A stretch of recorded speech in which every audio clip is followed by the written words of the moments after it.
Part of our MK guerrillas were called Nyamazan. It was their combat name. So when we say shoot to kill Nyamazan, we are commanding Nyamazan to shoot and kill. The message in the chant is very clear. Shoot to kill, kill. Nyamazan means shoot to kill the enemy forces who are standing in between us and our freedom. If I want to sing my Lord, kill the Boer, kill the farmer, I will sing it. I said to you, I don't sing it. It doesn't mean I will not sing it. I can sing it. Anyone who sings it will be well justified to sing it. Let's not make mistake about it. It's not like we're just singing in jail. We were singing with a clear conscience in our mind that if opportunity prevails, we will bomb the Union building. The complainant has led evidence of someone whose wife was murdered in front of him and who's now paralyzed. He testified in this court. And he said whenever he hears that song, it brings back the memory of that day. He broke into tears in this court. That is trauma. That is legitimate trauma. Is your claim, does that trauma, does that evidence motivate you to stop singing the song? No. You will not respond to legitimate pain of someone who's been traumatized by hearing you chant, kill the Boer, kill the farmer. I said I'm not moved. Yes. I said I'm not moved. Let me repeat 5 times. I'm not moved by that case you brought here. I am not moved. And if that will make me lose a case, let me lose it. I'm not moved. You said what we need is a system in place to get rid of white people. Is that correct? Yes. What would that mean to get rid of white people? So if we go into a conference and we go or into parliament and make a constitutional amendment that all whites must be driven to the sea and any white who remains here is going to be killed, then we engage in that type of a program to drive all whites to the sea.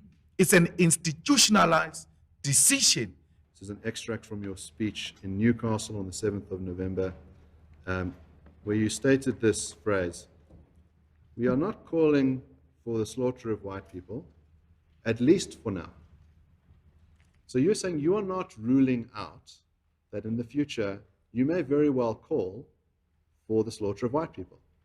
It may not be me. Could it be you? It could be me. If I asked you to pledge to say, I will never call for the slaughter of white people, would you make that pledge? I will do it with ease.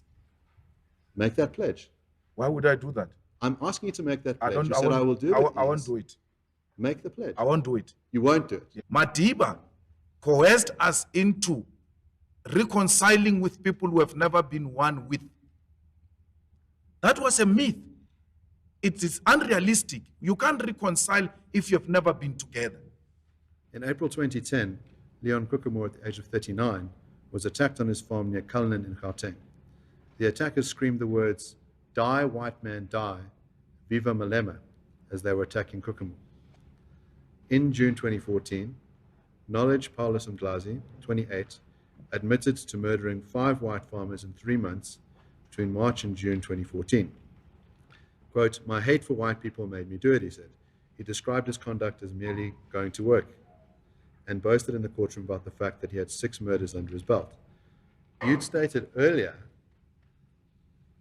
that there are no murders of white people. What you say you mean by that is they are just murders.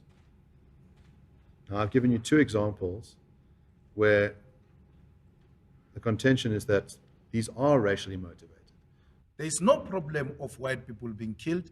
There's no problem of farmers being killed. Are you willing to condemn the murder of white people? No, I'm willing to condemn murder, not of white people. On 6th of March 2009, Alice Lotta, at the age of 76, and her daughter Helen, at the age of 57, were tortured to death on their farm in Allen Bridge near Volcom in the Free State. Their home was several hundred meters from the Allen Ridge police station. Both women were tortured for hours, being stabbed with broken glass bottles in their vaginas. One of the women also had her breast cut off while she was still alive. Helen's injuries were so extreme that the medical examiner was unable to tell if she had also been raped. Alice had been stabbed in the neck and throat and had drowned in her own blood. Their blood was used to write the words, kill the Boer on the walls of their homestead. The torturers who tortured this mother and daughter to death and then wrote the words, kill the Boer in blood, were they in a position of power over those two women? My Lord, we don't know if they are farmers. We don't know their social standing. We don't know their relationship to the means of production. And at the face value, if you present it like that without those facts to me, it's murder. Now that just shows me how sick and twisted your ideological position is. You've said in order to work out whether there's a power relationship, you need to know if those women are working class. That is outrageous. It's so obvious to every person in this court that a person who tortures another person to death exercises power over them, and you will not acknowledge that. Can you not see the problem with that? No, I never said I'm someone moderate. I'm very radical and very militant, and I make no apology about that. And I stand by everything I said. My Lord, let them play you the whole video. I said, and I remember it very well, there's no farm murder. There are no white people being murdered in South Africa.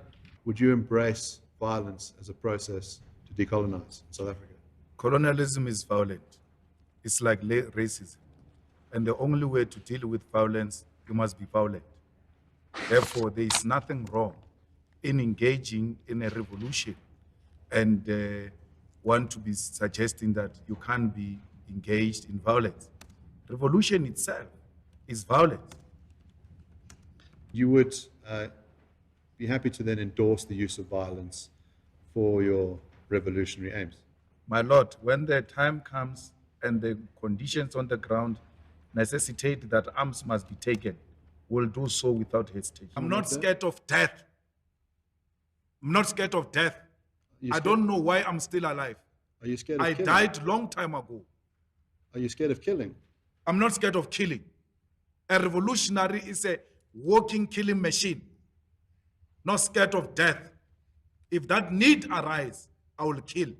And I will do so with no hesitation. I'm going to be president of this country, whether you like it or not. And I will preside over the affairs of this country, including presiding over you. I think you must start adjusting to that reality. The sooner you do that, the less chest pains you'll have when that reality comes.